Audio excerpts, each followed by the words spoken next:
I'm quite happy that it's going to be the end of Top the Pops 1989 soon. We've hit Christmas songs, so I know we're getting towards the end.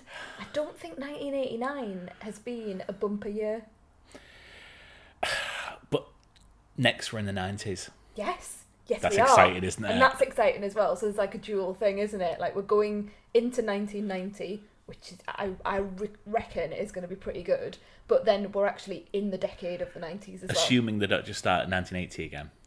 No, they wouldn't. We're carrying on. We're going to get all the way up to the present day, surely. Well, not present day, because they don't do it anymore, but you know what I mean. Just for context, currently at number 1 is Jive Bunny and the Master Mixers. With Let's Party, which is what they call a mega mix of Christmas songs. But it's not, because a mega mix has a lot of little bits of the songs, like bits, not necessarily chorus as well, like really random bits sampling the songs. This is just, let's play half of a Christmas song and then have an interlude with a turkey for some reason. On the advert, in the video. On the video, yeah. The advert, yes. Yeah. And then play another song. And it is just Merry Christmas by Slade and I Wish It Could Be Christmas Every Day by Wizard. Along with that trumpet song in the middle at the Get Out of Christmas. No, that's not what it is. That's Jive Bunny as well, though, isn't it? Yeah, but in the middle of that song that we're talking about, it's da da da da da da da da da da da da da. Okay. Just for context, we've literally watched this 5 minutes before we started recording. Yeah, that's why it's on my mind. Well, it's clearly not if you think it's something different. There's some good stuff in 1989. Jason Donovan's at number 2, you know. Electronics just being on. And you've done your usual thing of asking me the question that you always ask me. I mean, you must ask me this question like once every fortnight. Well, why do you not know the answer then? Because I mustn't listen, or it just can't process in my mind. For reference, the question is, what are the 4 bands that spun out of New Order? And I always want to say something like the Peter Hook Experience, and you always go, no, that's not right. I mean, there might be it might just be the fact that I feel that there's like a Peter Hook something. Like there's a band with Peter Hook in. But anyway, there's Monaco, Electronic. Yes. And then a band called The Other Two that you always tell me about that I always forget. Which is The Other Two from New Order.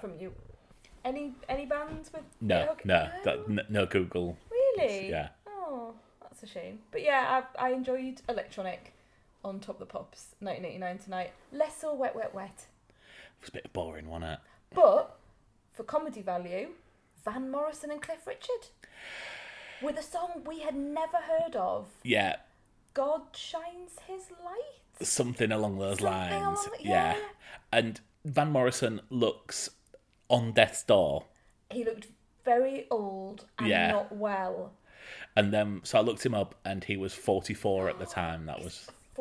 I still can't get over that. I was just shouting at the telly, he's 4 years older than you. If you go to our Instagram, we will put a picture of Van Morrison on this video, so just so everyone can experience how old Van Morrison looked. Genuinely, without like going over the top, you asked me how old I thought he was, and I genuinely thought he was about 63. That's how I would have placed him. If I thought, right, okay, look at that man, tell me his age, 63, and I thought that was being pretty generous. It's a big weekend this weekend, isn't it? Why? Why is it a big weekend? We're going to the pub. Oh, we are. Yes, we're going to the pub. We are going to the pub. We're going to the pub. The best pub. We're going to our wedding venue. We're going to our wedding venue. So we're going home. I feel like we're going home. Yeah. Yeah, it's going to be amazing. So yeah. I'm so looking forward to that. I mean, Phil can say it safely because we'll have been by the time this has come out. Yeah. So our millions of fans won't be rocking up there trying to mob us. But it's going to be fantastic. It's going to be lovely to just be outside because we're going to be outside in a beer garden. Oh, I'm so excited. Yeah. And they've got lots of big tables. Waitress service, is it? I don't think so. Well, I don't know. We'll find out. I'm just going to send you to the bar. So I've got waitress service. I know we're getting our temperatures checked when we go there. Which is really? Good. Yeah. We're going to do temp check, and so don't go like running towards the venue. That's not how it works. No, I know. So yeah, that'll be fun.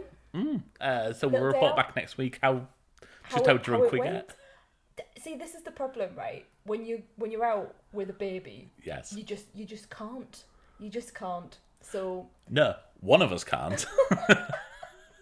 yeah, I wonder which one that will be. I wonder who's going to be sensible and who's not going to be sensible. One of us can roll home. I'll put you in the buggy. Yeah. I'll just sit on the bottom, just lie prone along the shelf at the bottom. I'll carry. It's quite a big buggy. I'll carry him, and we can put you in the buggy and push you onto the metro. Deal. Yeah. Deal. Done. Yeah. Should we talk about telly? I mean, there's not a lot this week. It's been somewhat of a lean week. Yeah, I'm sighing a little bit because we've not got that much to say. But having said that, we went like the longest we've ever done the podcast last week. It was 1 hour 17 minutes, and that was with a load of editing. Yeah. So maybe this is the time to balance it up. I see you cut out all my funny bits. Which funny bits were they, Mark? I don't know. Just wanted to sound more erudite than I am. Watching television. So I've watched something and you've watched something. So that I finished something. You finished something so and I started if something. you go first, and I'll follow on. So I've been watching the first 2 episodes of the Plot Against America. Okay. I am now hesitating because I cannot remember what channel this is on. It's on Sky Atlantic. Sky Atlantic, yeah. Sky Atlantic. So I hadn't heard of this. It hadn't even come up on the Sky featured or things you might like. But a couple of other podcasts that we listened to had talked about it, and there was mention of alternate history and The Man in the High Castle. And I love a bit of alternate history, and I had generally good feelings about The Man in the High Castle. We talked about that. Actually, one of our earliest episodes was talking about the whole of The Man in the High Castle, because that had, I think it was 4 series in total, and I had just finished watching the last one. So this is a drama that is set in the 1940s, skewing history at the time when President Roosevelt would have been elected in our timeline. Okay. But instead, in their timeline, the aviator Charles Lindbergh is elected. I've heard the name. Yeah, so would I. Yeah. I have very, very little knowledge of this part of history, and my American history is not great anyway. Yeah. But he was an American aviator, and he was right-leaning in real life. And I think he founded the America First Party, which has obvious, there's connotations with current day, with Trump, for example. Yeah. So in this drama, instead of FDR getting elected, Lindbergh gets elected. And instead of America joining the war against the Nazis, Lindbergh is mates with Hitler. Yes. Okay. So we're following the whole way through, and certainly these first 2 episodes that I've watched, a Jewish family called the Roths, who are based in Newark, New Jersey, and we are getting to know them as we see the rise of anti-Semitism in America through this election of a right-wing president instead of FDR, who would have then joined the Allies to beat the Nazis. Yeah. I'm 2 episodes in, like I say.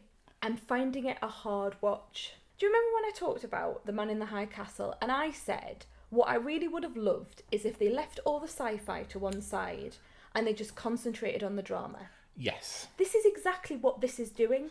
So I'm really struggling as to why I'm finding it a struggle. Does that make sense? Okay, yeah. This is exactly what I was looking for. It is The Man in the High Castle.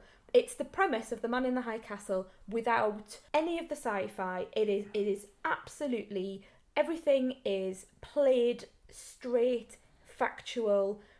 You believe everything that is going on. There's no supernatural, there's no sort of alternate worlds or anything like that. This is so realistic, and it is absolutely beautifully done. The 1940s just realised on the TV. I've never seen anything like it. It's just the detail, and I know I spoke about detail with Mrs. America last week as well, and said that they put lots of detail into that, and we talked about Mad Men, but this is, it's like you're stepping into the 40s. And one of the actors who's involved in this programme has said that just to walk across the street, they had 22 genuine cars from that era. They had they went to the detail of which cigarettes this particular family would have been smoking in this district at that time. Okay. It's the people behind The Wire. Oh, so it's David... It's Ed Burns and David something else. And I can't remember his... David Simon. Okay. So that's what drew me to it as well. And that's what's really making me stick with it. I've thought long and hard about why I'm finding it hard to digest. I think there's two things. Yeah. Number one, I am watching this when a small person is blowing raspberries and singing. And I mean incessantly throughout the entire programme. So every time you've gone up for a lie down or you've gone to do something in a different room, I've stuck this programme on just to give me something to do in the background while I'm sorting stuff out. But I'm trying to watch it, but I'm also trying to look after an infant. And he has just decided that this is the time to sing, da-da-da, raspberry blowing, you know, really excitable for an entire hour. What's Blake doing while this little person's doing? So there's that to begin with. I can't put subtitles on. Yeah, I mean, I fully understand this because I tried to start watching Dark the other week in a first thing in the morning when I'd got up with Blake, and I had to watch the first episode twice and then realised there's no way I can just carry on watching every episode twice of it. So yeah, I fully understand that. So that's my first bit. So I keep thinking, right, okay, it's just that. But when I've thought about it a bit more, I think the second thing is, it is so true to life. And I know where this is going. It's this lovely Jewish family. We're getting to know them intimately. We are getting to, you know, see them doing a comedy routine on a night time, being reasonable and kind with their children, trying to support others in their neighbourhood, wanting a better life. They're a working class family and they're wanting to move to another part of the neighbourhood. Yes. We're starting to see fascists in their neighbourhood. One of the cousins get beaten up. I know where this is going. Yes. And although this may seem cowardly, I just don't think I can take it right now. It's so devastatingly relevant to now. Yes. This is so appropriate for our time. We know this is happening.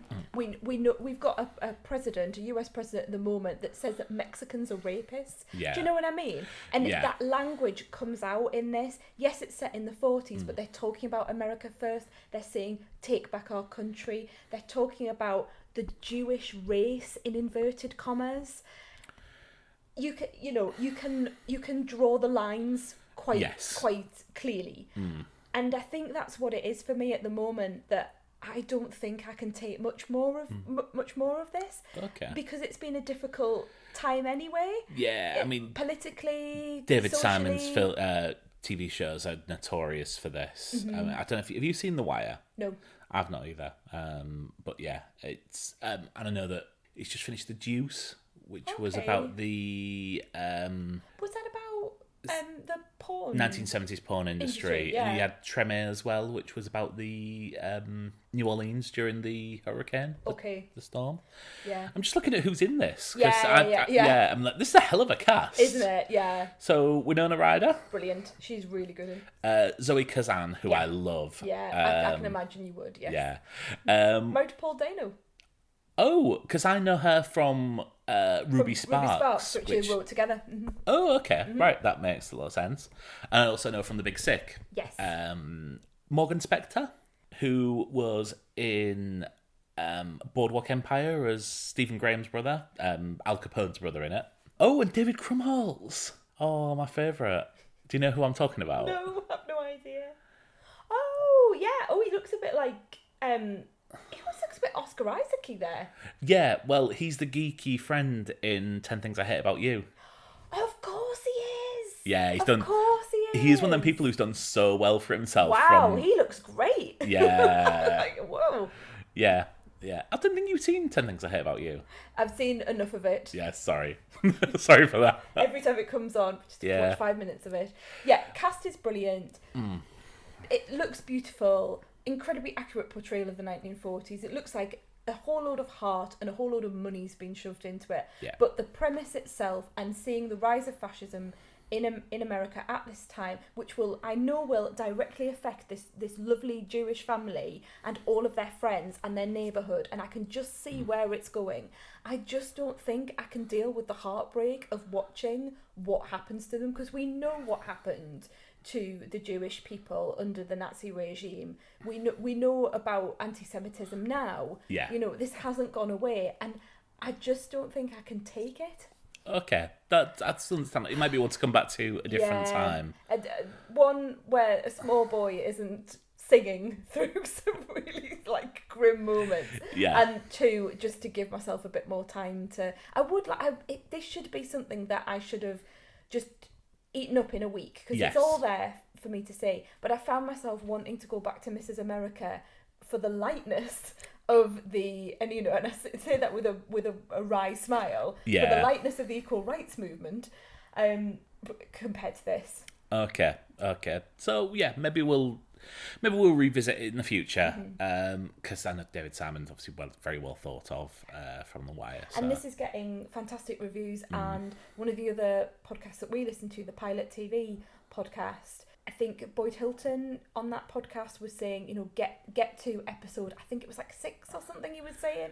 You get to that and it turns, or not that it turns, no, that's wrong, because it's not saying that it's rubbish to begin with, but that's there's a culmination in a particular episode, and that's when you go, wow, this is amazing. Yes. But I just don't think at this point in time I can get to episode 6 without really, really steeling myself for what might be occurring. Okay.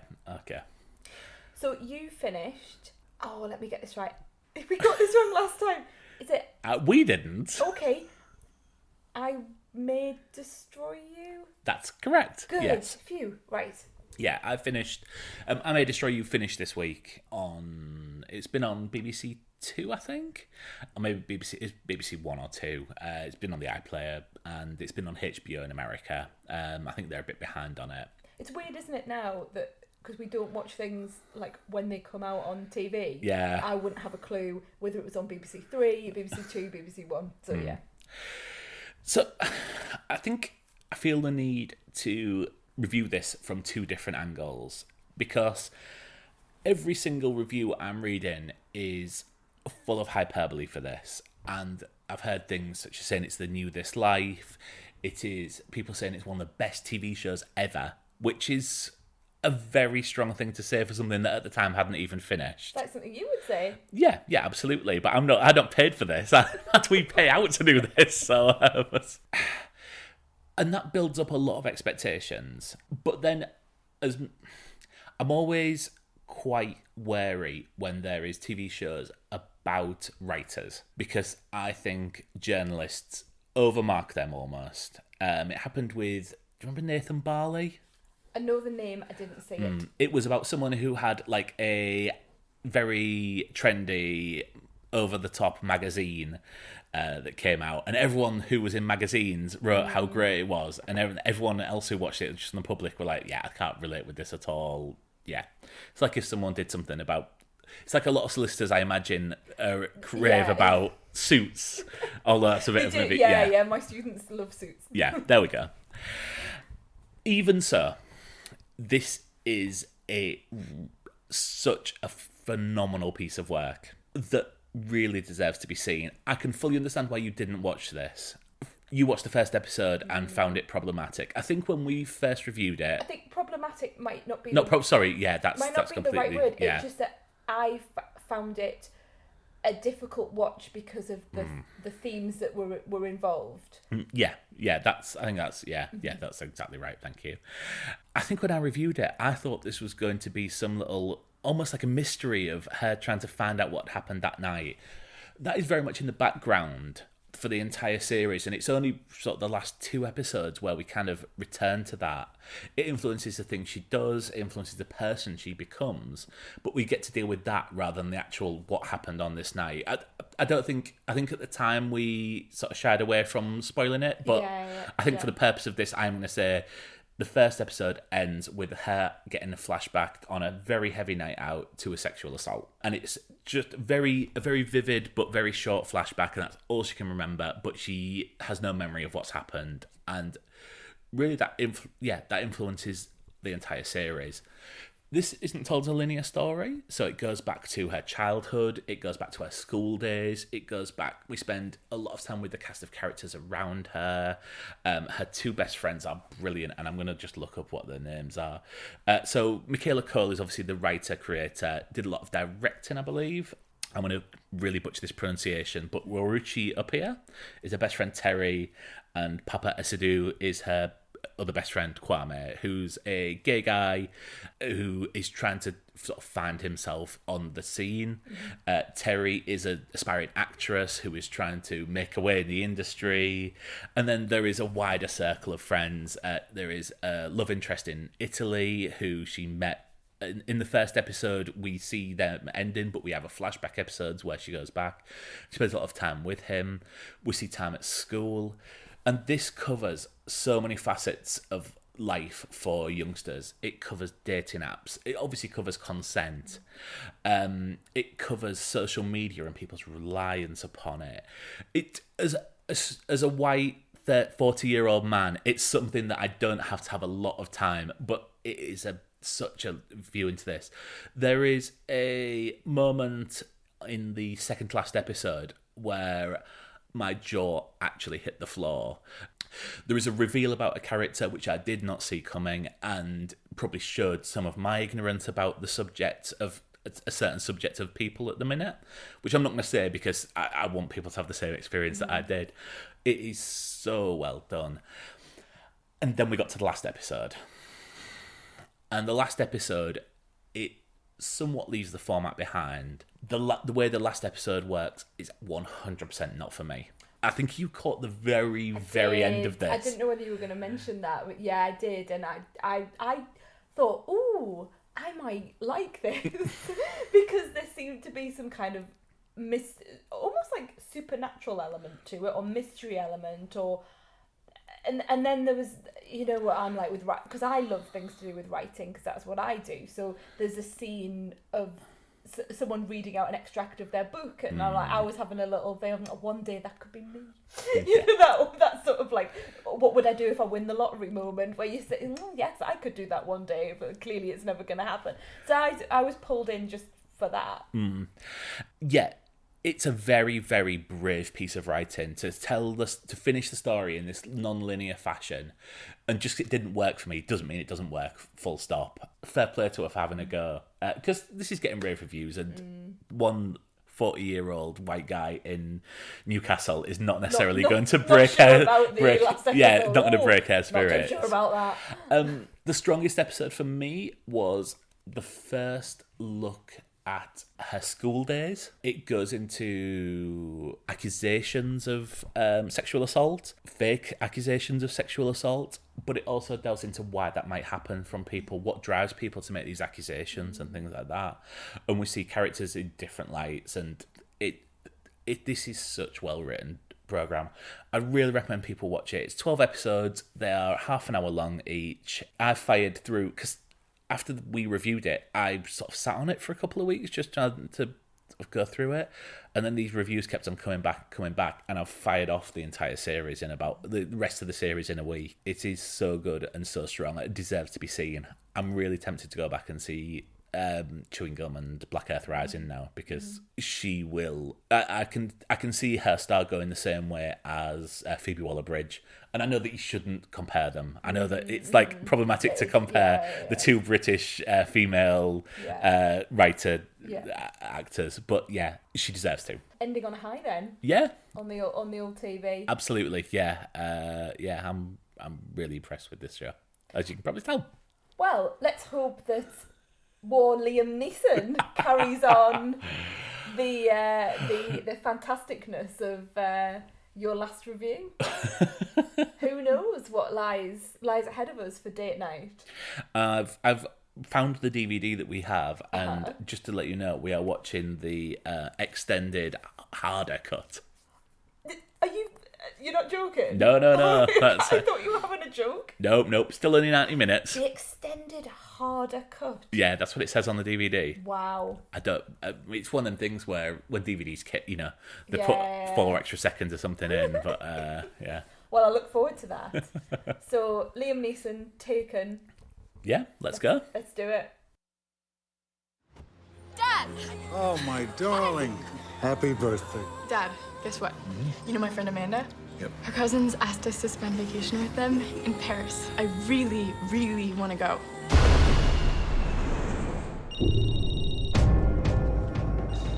Hi, Daddy. You were supposed to call me when you land. There's someone here. What? Oh my God, they got Amanda. Dad, they're coming. All right, listen to me. Go to the next bedroom. Under the bed. Tell me when you're there. Now, the next part is very important. They're going to take you.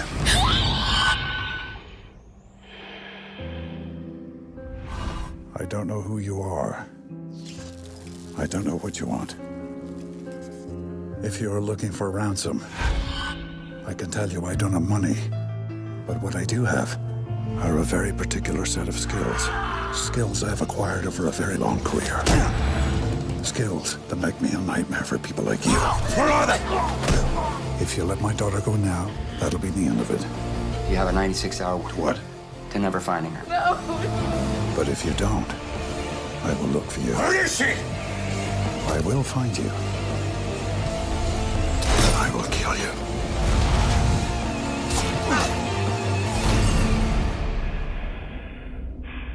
Good luck.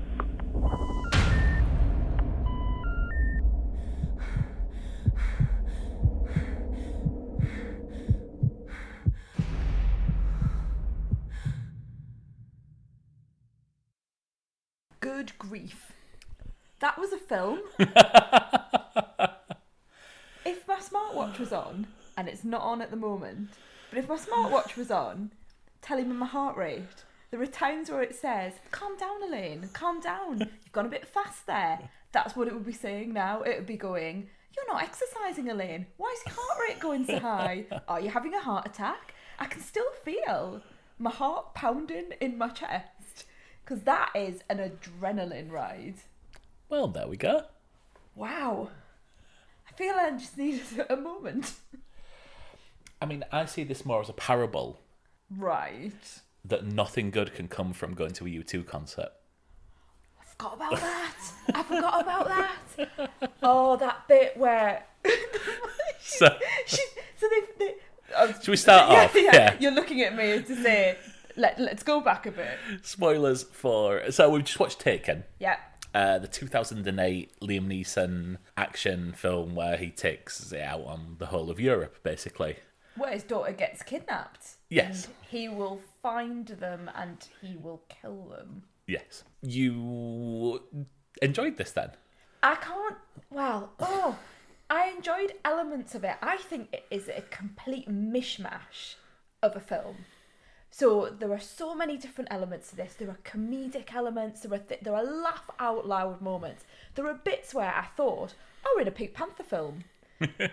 Big Liam's got his newspaper up in his French cafe and he's waiting for someone to come along and he puts his newspaper down because they've gone past him and I just want to go dun dun dun. What we really needed was holes cut out of the newspaper, but and Vanessa too as well. Like there's so many stereotypes in it. Like everyone's carrying a baguette. yes, Like there's no reason. if they had a stripy t-shirt and a beret and some garlic, like, that would not have been beyond this film.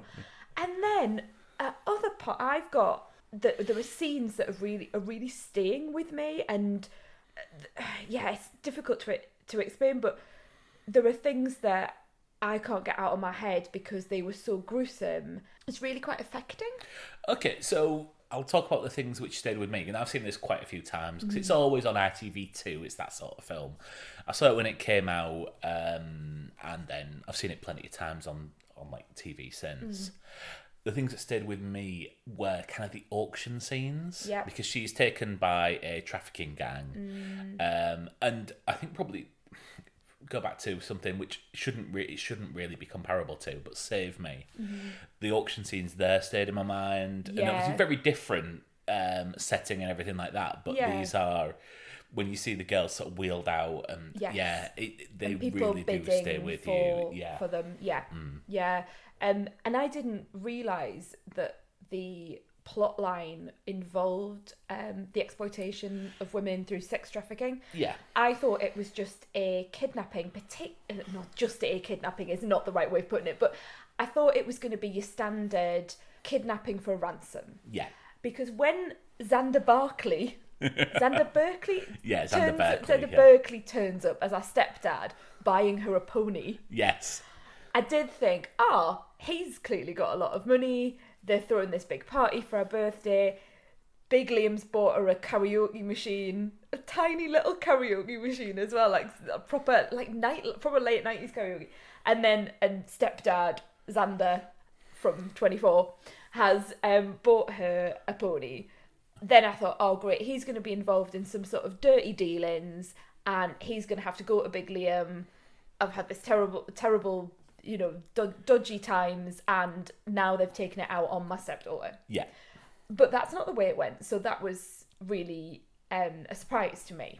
Okay. But yeah, all the scenes of sex trafficking, exploitation of women, were really quite hard to watch. You're right. I mean, they are tough to watch.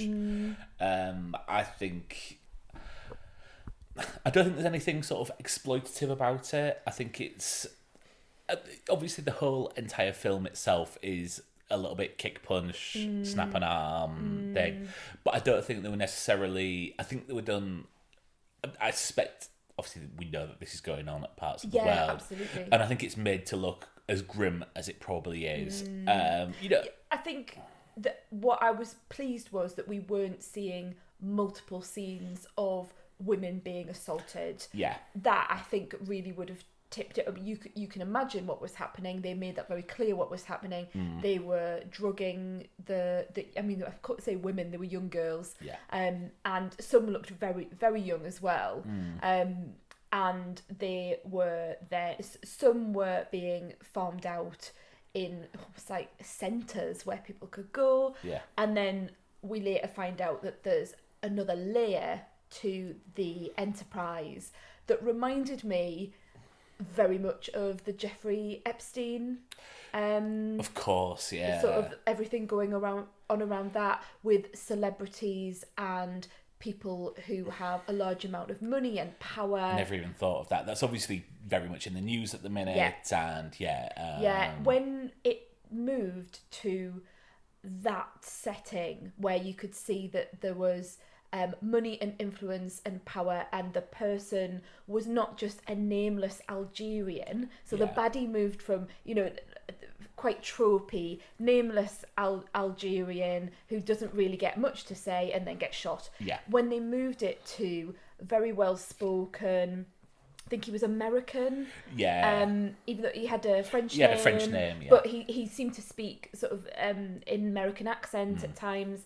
And he is suited and booted and is in a palatial apartment with lots of people who looked very trendy. They had sequin dresses and champagne. It moved to that. The first thing I thought of was the Jeffrey Epstein, the affairs around that. Yeah, absolutely. It's not something, because I've seen it so many times. It doesn't. I'm not sort of looking for themes in this at this point, but that's spot on. And I like that you saw all the different angles. Won't stay on it too long because I don't think it's really grim, isn't it? But I really like that it wasn't. You were seeing how that type of business extends throughout so many different layers.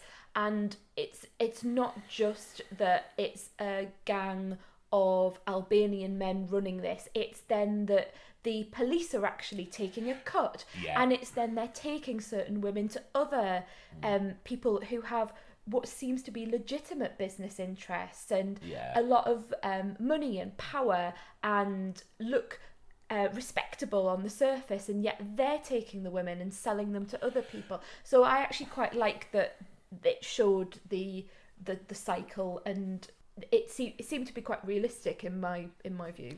You're thinking about this far more than I ever have. I know. But I think that's probably a good thing. Yeah. I think that's Let's move away from it because I don't think we need to dwell on that.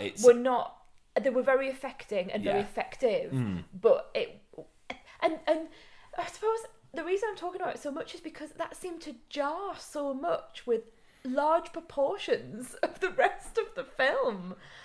I mean, some of this film is like straight to DVD comedy. Okay, which like Holly Valance. Let's just put that out there. Holly Valance, right? Yeah. Who rocks up as a pop star. I think she's meant to be like a Britney Spears or something. She's, something of that ilk. Probably at this time it'd probably be Britney Spears. Maybe Miley Cyrus was sort of... There's a lot of don't put your daughter on the stage-ness about it, she like warns Big Liam not to let his daughter become a singer because she's essentially saying it's exploitative. Yeah, I just spend all the time travelling and seeing hotel rooms. Yeah, and even his mates who get him the job with Holly Valance to be Holly Valance's security, even they're saying, oh, she's a cash cow.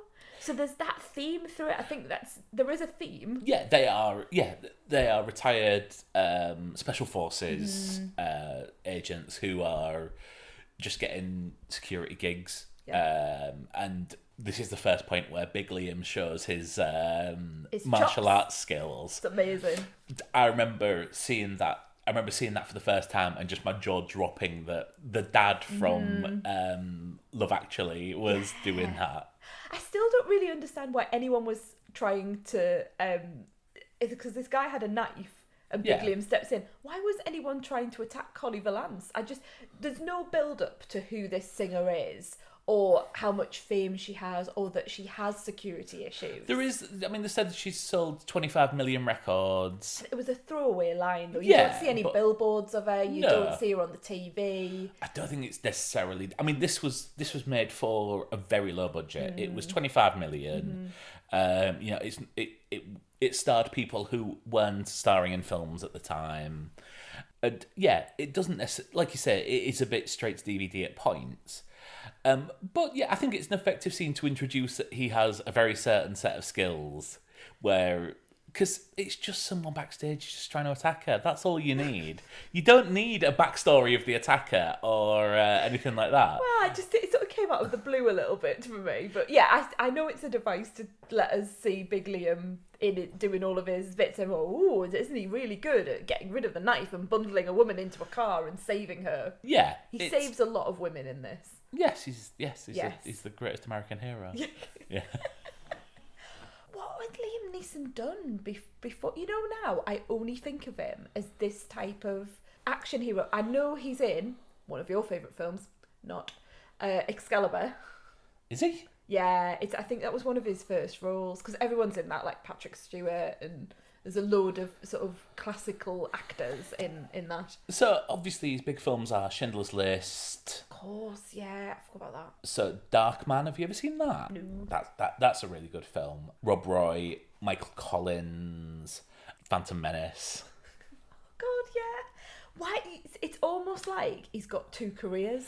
Yeah. And I've sort of forgotten the first half. Oh, absolutely. So then there's Love Actually, Kingdom of Heaven, then Batman Begins, and then he did one film throughout 2006 and 2007, and then this.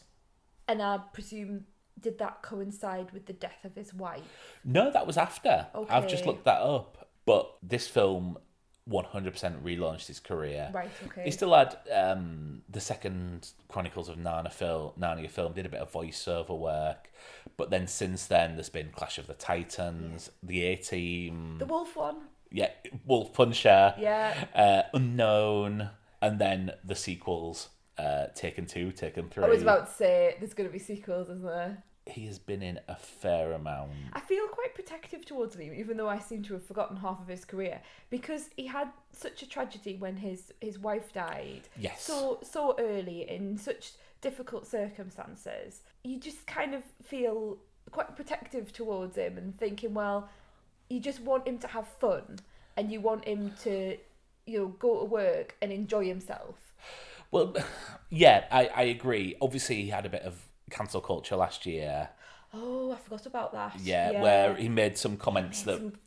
Some comments. It was referring to his past, and I think I think if he had his time again, he probably wouldn't make... I suspect hindsight is a wonderful thing Wouldn't for make that, those yes. words again. He would probably a little bit use some without terms. thinking. Yeah, absolutely. Yes. I forgot about that. I don't know if he's in anything. I've not seen him for probably since then in anything. But yeah, he will have something out sometime soon because he's a reliable older Jean-Claude Van Damme from the 90s, essentially. Yeah. And he's made a career out of it. He's made a second career out of doing it, like you say. He's not Oscar Schindler anymore. He is Big Liam, who punches and kicks his way. We call him Big Liam. Yeah. There were a number of people in this film that I did not expect. So I thought that it was... Did I think it was the girl from 24? Alicia Cuthbert, yeah. And her name is Kim. Yes. In 24. Yeah. Now, Liam's daughter in this is called Kim, but it's actually Shannon from Lost. Maggie Grace, yeah. That's it, thank you. She did annoy me quite a bit, but I think she's meant to be a very naive 17-year-old who's been brought up around a lot of money, has everything that she's ever wanted, and now she's going to Paris and she's excited. She's going to Paris to follow you too. Yeah, I keep forgetting about that. U2, they're going... Of all the bands that they could pick. Do you think Liam, put that in there? Do you think he just went, let's put U2 in? And would she have actually had a worse time if she had to listen to Bono every night? I've seen U2. It was a bit much. Did he preach? He did. Yeah. He really did. Yeah, he got down on his knees and did all sorts of things. It was an interesting evening. What a weird plot point that she was following. I mean, at what point in time? Because they go into her room when she's being taken, right? They go into her room. It's full of beautiful impressionist art. There's no pictures of the Edge anywhere as far as I can tell. She wants to be a singer, but she's more like Holly Valance, not, bit of Bono. There's not a big crossover there, is there, between Holly Valance and a bit of Beautiful Day?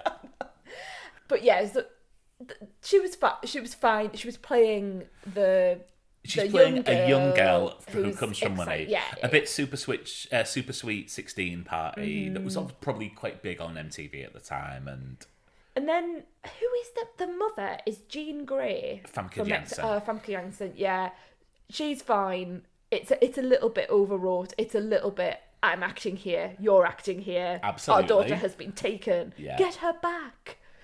And then that's it. I mean, she doesn't even ring him throughout the whole time that he's trying to get her back, going, you got her back there? Yeah, how are you getting on? Yeah. And Xander What was it? It's Berkeley, isn't it? Yeah, Xander Berkeley. Yeah. Xander Berkeley, also from 24. So lovely 24 links in there. Maybe this is where you were... No, one of these is one you've made up. Yeah. He's in it for 2 seconds. She's got a horse.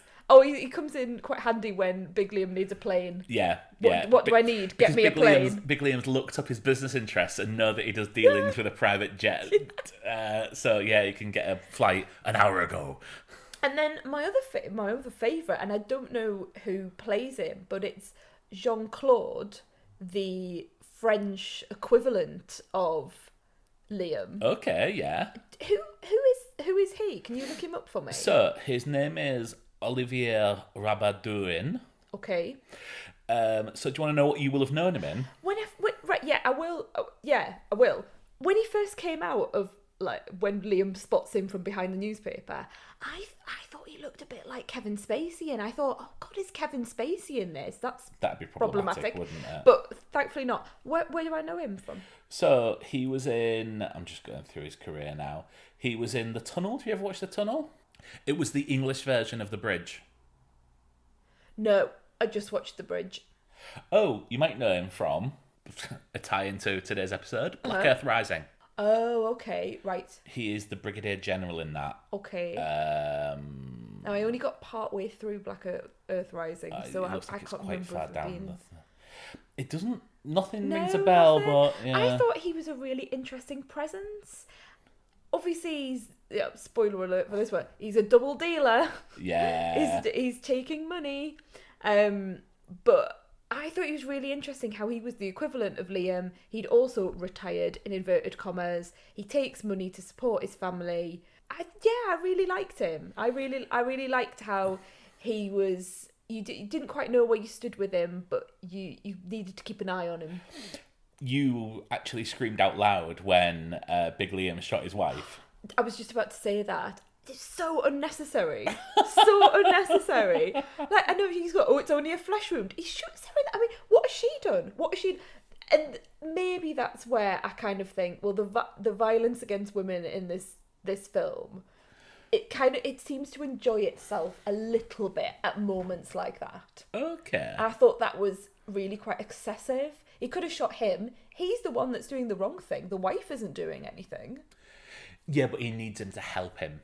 I mean, I'm not defending it. Yeah, I'm not defending it. But yeah, I did. It was quite shocking. Yeah. It was quite shocking. Yeah, and I think it's designed to be. Yeah. Yeah. I mean, they would not have expected the success that this film has got. I mean, this, like I said, this was $25 million dollar film.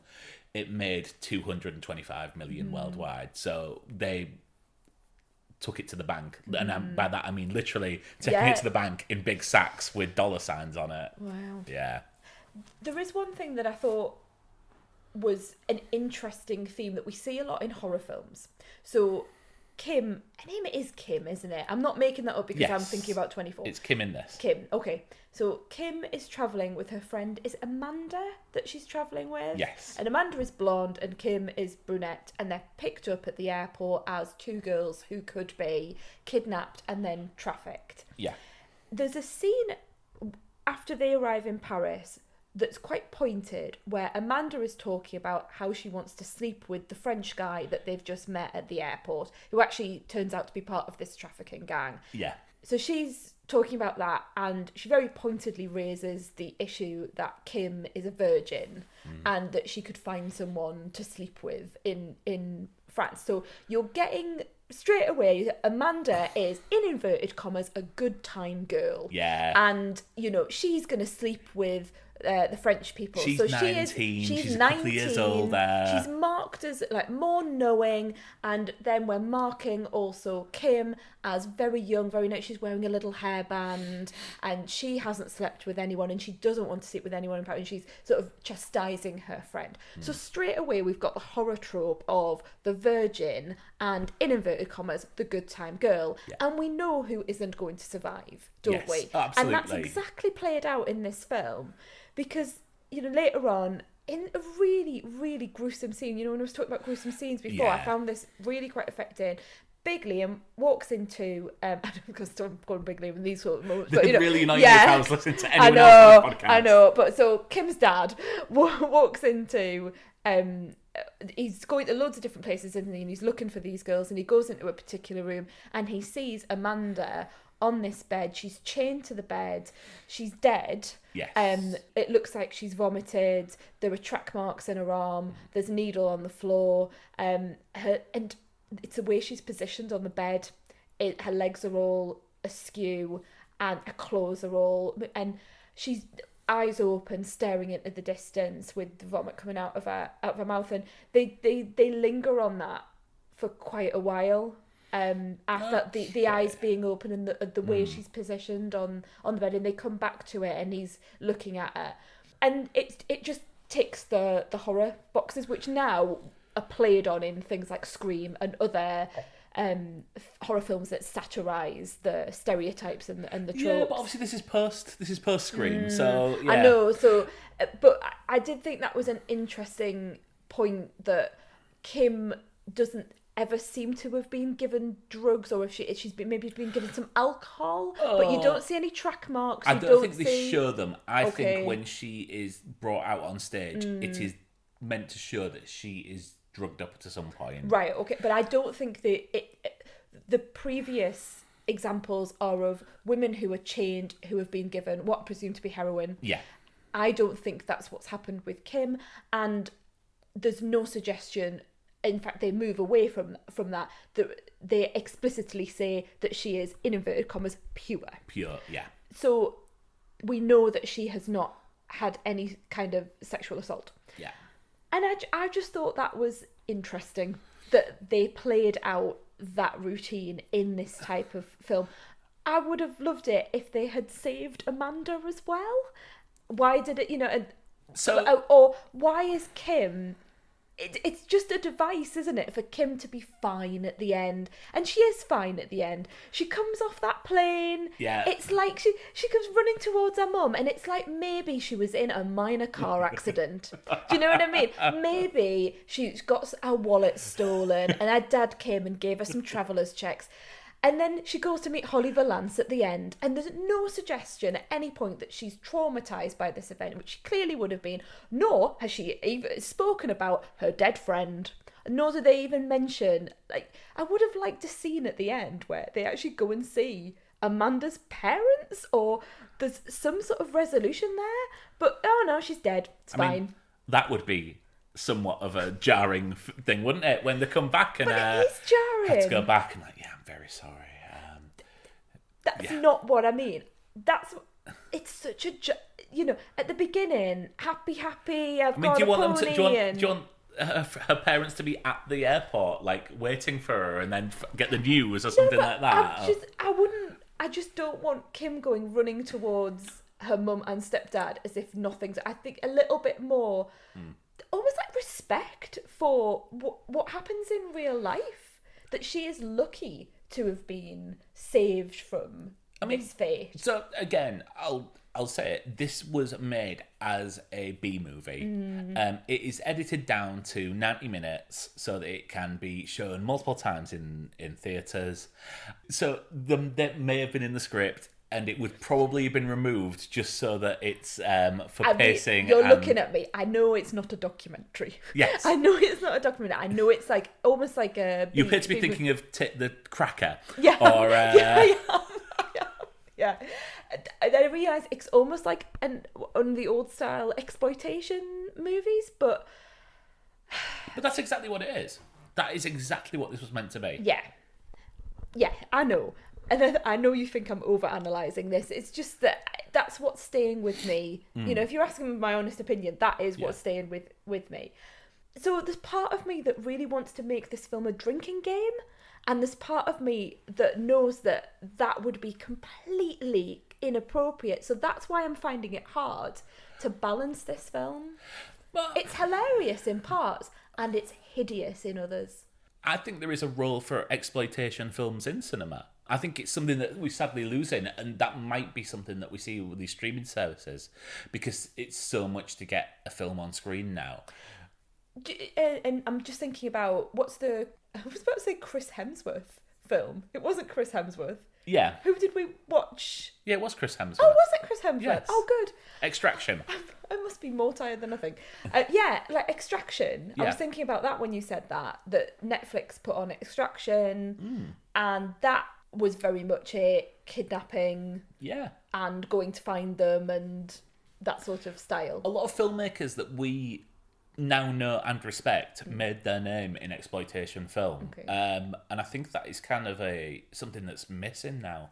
I mean, people tend now to get their start in television because the sort of premiumization of television is in the past few years. But yeah, if you can get someone on Netflix that can do a cheap movie, make it 90 minutes and have a helicopter crash in the middle of it, then it shows that people can make a film, and make a film without it being a 3-hour Transformers Michael Bay fest. Who directed this? Okay. So his name, he's a French director. It's a French film. It's produced by Luc Besson. Oh, is it? Yes. Oh, now that makes sense. Yeah. Although, to be fair, it's not as stylish as the Luc Besson films of the 90s that I know. No, but Luc Besson went on to produce the Transporter films. Okay, I didn't know that. Okay, Right. yeah. So it's more like that, yeah. So his name is Pierre Morel. He is. He didn't actually do a lot after this. Let's look at his filmography. He's never sort of gone into sort of mainstream American cinema. Not that's the beginning and end of everything. Not. But yeah, he's done a bit of TV work. His big film after this was. Actually, I really like this film. Have you ever seen From Paris with Love? No. I'll read the IMDb synopsis. In Paris, a young employee in the office of the US ambassadors hooked up with an American spy looking to stop a terrorist attack in the city. Wow. So the spy is John Travolta. Of course it is. And the young, naive employee is Henry VIII. Jonathan Rhys-Meyers? Yeah. Oh, you know what? I've seen the poster for this. I really enjoyed this film. We might have to watch that. I do love a bit of Johnny Rhys-Meyers. I mean, I'm sure And if I watch obviously it John again, Travolta. it's crap. Yeah, But it is very much like this. Mm-hmm. John Travolta has a shaved head and is all over the place I know, in I've it. seen that poster. Yeah. I'm really struggling to give this a rating. I say this every week. I know, but I really am with this one because I'm sort of in two minds about like the exploitation and then the comedy, and it just, my mind's all over the place. And I think this is a solid 3-star film. Yeah. That is my sort of my instinctual feeling when I was watching it. I'm going solid 3-star. I was engaged the whole way through. I mean, we paused it so I could get a beer halfway through, and you were like, I can't believe 45 minutes have gone. 45 minutes had gone. It kept up the pace. It had me really feeling for the characters. It had emotional elements. It had, don't think it was meant to be this, but very humorous elements. So it had some tongue-in-cheek as well. Yeah. And some horrific humour that wasn't meant to be humour. So, you know, I could just, let's cut Holly Valance out of this. I mean, I don't have anything against the woman, but there's no need for her to pop up at the end as well and give us singing lessons. But it's just a bookmark. It's Yeah, just a I bookend know, of the film. I know. It just didn't play for me. I think Holly Valance could have been far worse than this. Yeah, I'm not having a go at her. I just think that plot line of, oh, look, the daughter wanted to be a singer, and then she, after her traumatic incident in which her friend dies, she gets to go to Holly Valance's house and it's all right. So yeah, 3 stars. Yeah. Is where Would you I'm be interested in going with watching the sequel? Yeah, I would. Yeah, I would, because Okay. I'd like to know what happens. And I feel like for a franchise, it's just going to be Big Liam going and saving women around the world, which is fair enough. You know, if I got kidnapped or, you know, was in a bit of trouble, I'd want Liam Neeson to come and sort it all out. Well, I mean, Taken 2, it's Liam that's taken. So who's going to come and save him? Well, he has to get out, that's the Oh, thing. he has to save himself. Yeah. Oh, okay. It's Not as impressed about that. I've seen Taken 2. Okay. And I remember one sequence with people running across rooftops. I think it's set in even further Eastern Europe, like maybe even like Turkey or somewhere like that. Okay. Yeah, actually, I think it is Turkey. Okay. And I remember there being hand grenades involved. Okay, good. That's all I remember. And Taken 3? I've never seen Taken 3. Okay. And then there is a Taken TV show. Is there? Yeah. Is it on Amazon Prime or something like It that? didn't. No. It rings a bell. But... Well, it might be in this country. Okay. It didn't last very long. So again, a slight tonal shift, I think, for next week, and something a little bit lighter. But if you're a fan of a bit of sci-fi, a bit of fantasy, I know what this is now. and a bit of James, I can't remember his name, Spader. Yeah, I do know what it is now then. Of James Spader. I've got real memory loss tonight, I don't know why. Then you'll enjoy that next week we're watching Stargate. So this is why it appeared on our Sky Plus planner the other week. Yeah, I forgot about that. I mean, I'm glad that we don't have to pay for yours anymore, because you normally pick something that's with no concern. Yeah, thanks Channel 4. Yeah, I normally just pick something. I mean, I can't believe like last week's Flatliners. Can't get it anywhere. You have to buy these things. Everything I've chosen, we've had to buy. Yes, because you're not very good at this. Yeah, thanks. So yeah, Stargate, slightly lighter. Yeah, so I know very little about this, other than we started to watch it maybe a year or two ago. Yeah. And we had to cancel it because the version we watched that was on, like, it wasn't on Amazon, but it was on like a secondary service that you could get from Amazon, like Stars Play or MGM World or whatever it was. And we started watching it, and there was no subtitles at all. And there were characters in this who are speaking a different language where you have to have the subtitles, and normally they just pop up as part of the film. And I got really annoyed, didn't I? I was like, we can't watch this because that will happen throughout the various points in the film where those subtitles are needed so that we can understand what the characters are saying. So all I know about this film, despite having seen the first 5 minutes and understood part of that, is Kurt Russell in it? Yeah. And is the guy from The Crying Game in it? Yes. And you said that last time we watched it, and I got really upset because I wanted you to get to that bit and do the usual thing of like, who is that? So wait and see. So pretend I don't know. Look, honey, I know all there is to know about The Crying Game. Well done. Excellent. Lap of honour around the room. Yeah, Stargate, fantasy, sci-fi, bit of a lighter touch. Maybe. I think this is pretty light. I don't think this is... I mean, it's light in parts. Yeah, and then, I'm not going to revisit that, though. You're going to carry on with that tonight. Yeah. I don't think it's that dark. I think it kind of is. Yeah. Okay, Stargate. Great. Look forward Brilliant. to it. Oh, thanks very much. Well, thank you, everybody. Thanks, everyone. And we'll see you next week. See you next week.